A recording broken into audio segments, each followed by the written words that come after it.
Maidulong ngan maipadangat ngadtuhan mga residente ang mga barangay o lokal nga komunidad ang mga panguna nga serbisyo panlawas. Amo ini ang panuyohan purok kalusugan program han Department of Health. Kasumpay hini gindumara ang grand launching han purok kalusugan Community Health Summit nga pinangunahan han RHU Giwan DOH kaupod ang PhilHealth yan ang Abril 28 tuig 2026 dito Giwan Gymnasium. Pero ano ba nga mga serbisyo medikal ang pwede matagamtaman han mulupyo han nasabi nga programa? May walo nga panguna nga healthcare services ang iraging papahamtang nga.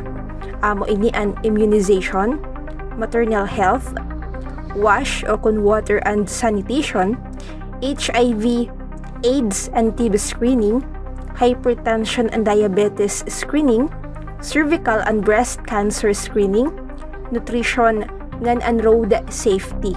Ini ang ginlaygay ni DOH Representative Mr. Modesto Abueva.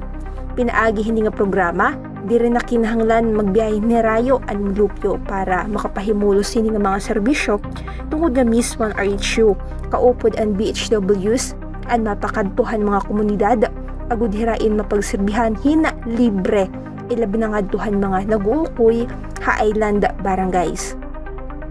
Gintagan hindoon ni Dr. Maria Socorro Maricho Flores nga ininusa nga katungod han kada individual nga magkamay da access hiton healthcare services usa nga konkreto nga pitad nga nagdadalan nga duha universal healthcare nga usa nga kolektibo nga misyon han gobyerno agud na siguro nga an maupay nga panlawas han kada individual ha komunidad. Pinakadakong mabukat ng services nila yung municipal health office is promote paano ma-prevent it sakit.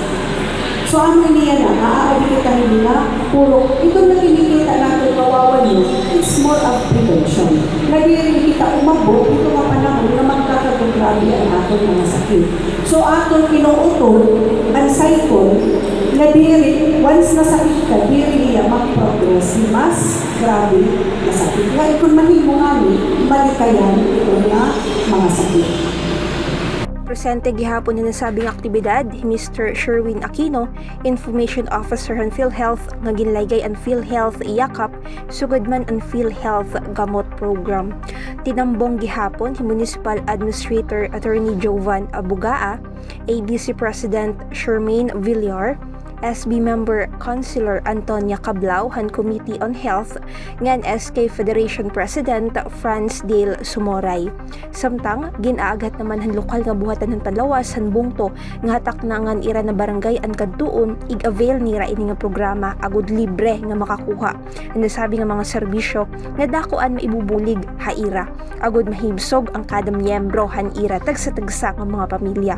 Ngan para naman han nga tuig 2026 sumat ni Dr. Flores nga adaha 28 nga barangay sa nira target nga mapahigayunan han purok kalusugan habung tuhan Giwan kapartehan ira pagdusuhan na kampanya nga Healthy Giwan. Ikang din Giwan Eastern Samar ini Maureen Salamida, Eastern Samar News Service.